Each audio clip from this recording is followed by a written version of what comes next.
What's good, everybody?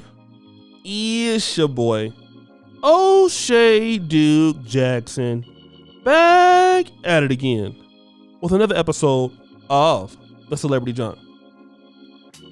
This is going to be a very controversial episode, so I want to just let you know right now. And I'm kind of in the middle because I'm a very pro-black leaning person. I am a Pan-African person. But so this topic is very perplexing, if you will, because Anthony Davis is making a lot of noise right now around the internet. And it's not because of his basketball abilities. Surely when he's healthy, he's one of the top 5 players in the NBA. He's a magnificent athlete. He can do everything on the court. But at the same time, he has just married a young lady by the name of Marlen P. And we know very little about her because of the way that she is low profile on social media. She doesn't really interact with many people. She's not trying to be on the Real Housewives of Atlanta. She's not trying to be on the Real Housewives of New York or LA. She keeps to herself. And she's a lady that is Dominican. Okay? Now, I don't know if we can say that she would have some Afro, and she's an Afro Latina. I don't think that, but she does look more closer to black than she does to white. But definitely she's not what we would consider African American, or somebody that's a strictly African of descent. She looks like she has a lot of Dominican ancestry in her. And they have recently tied the knot, and the elephant in the room, when you see somebody like Anthony Davis, who's a 6'10" young millionaire, is why is he marrying a Dominican woman and not a woman of African descent? Primarily, why didn't he marry someone in the African American community? Okay? And you see this cycle repeating itself. I mean, outside of some of the NBA athletes like LeBron James and Chris Paul, and we just heard about Tyson Chandler and his divorce from his wife. You are seeing many professional African American men go that route.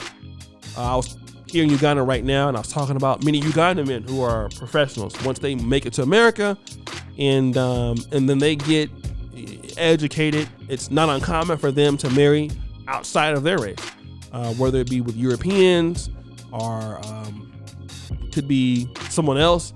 But it seems to be like it's unlikely a lot of African men, once they leave their country of origin, to still marry within the group. It happens too, but we're seeing a lot of African guys that are marrying outside of the black race, right? They're the number one guys who do it. They do it more than African American men. But the question is why? Okay, the question is why. And these tough conversations are going to revert back to Black Manosphere 2015, and it's still valid in 2021. And then the biggest messenger of that is Kevin Samuels, which is, what incentives are these men getting from these women in our community? Okay? And I know we keep talking about this, but it's the elephant in the room. A lot of women in the African American community, in the black community, in the westernized community, they're being educated to get into the workforce, which is great. I have no problems with that. I'm one of the biggest advocates of female professionals. I support women businesses. I believe that women as white collar professionals, trained individuals, skilled labor force, skilled ownership of business is very necessary. Okay, I don't think that women should be, solidified to being pregnant in the kitchen.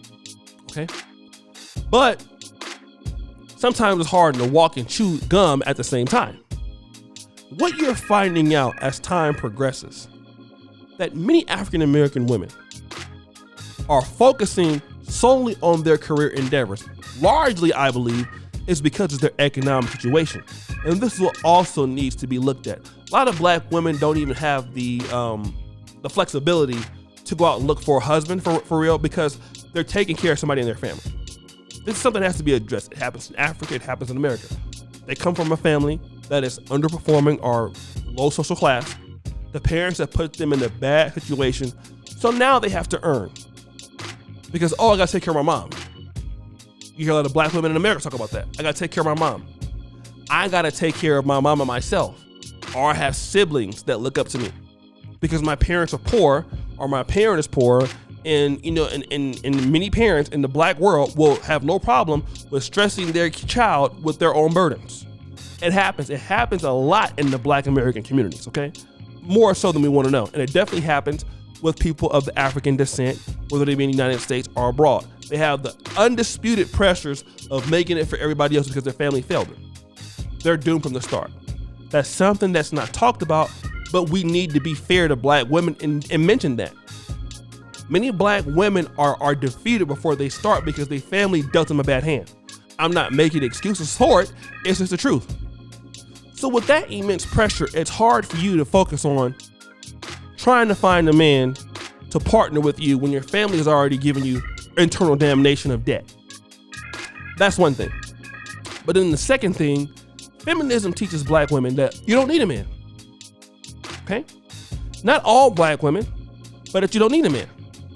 All right? And that you can do all that by yourself. Then if you do get a man, he's supposed to provide all the stuff for you. You don't got to do nothing. Okay? It's just the reality. It happens all over the black world.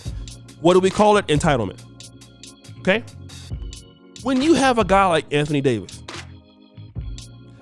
trust me when I say he's dated every type of sister that you can think about. One that you cannot have access to. Lawyers, doctors, okay?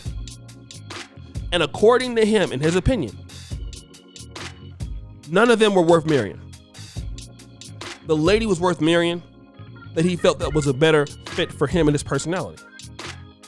But a lot of times, that woman comes from a culture in which that ideology is more favored towards men. Now, I know what the reaction is going to be. Well, African-American men don't do enough for their women, for the women to respect them, to make them be submissive to them. I won't disagree with that. But when you're a guy like Anthony Davis, you don't care about that. Okay? It doesn't matter. Because all I care about is who treated me right at the same time. It's not like, oh, well, I understand the black woman that's been abused and the black woman that's going through these issues, so I'm going to deal with her and then, you know what, we'll kind of tough it out and struggle together for the next generation. Most people don't care about the black community that much. They're looking at it from the vantage point of, I have a limited time on earth. I want to be happy. I want a partner who understands who I am. And if that person is black, great. If that person is not black, it's also okay. Look at Rich Paul, Anthony Davis, agent. Who is he dating right now? Adele, or Adele, however you say her name. All right. She's also non-African American. She's a British white woman.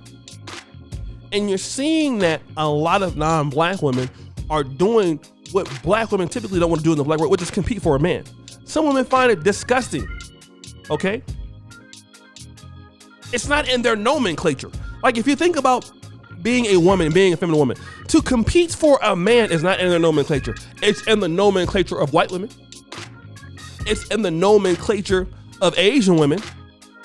The black woman or the African woman, it doesn't even exist in her vocabulary, which is the reason why she doesn't get the kind of men that other groups do. White women can come in the black community and get our best guys, and then can get some white guys. And the black woman is sitting around, well, I'm waiting for God for him to come to me. Well, if you're not going to compete out there with these women, you're not going to have anybody. And that's what we're seeing in the black world today. You're seeing other groups of women beat black women to the punch and getting the top value guys out there, whether they be entertainers, athletes, or guys in the business world. And black women are on the sidelines complaining. But like, hey, you guys don't see what's going on.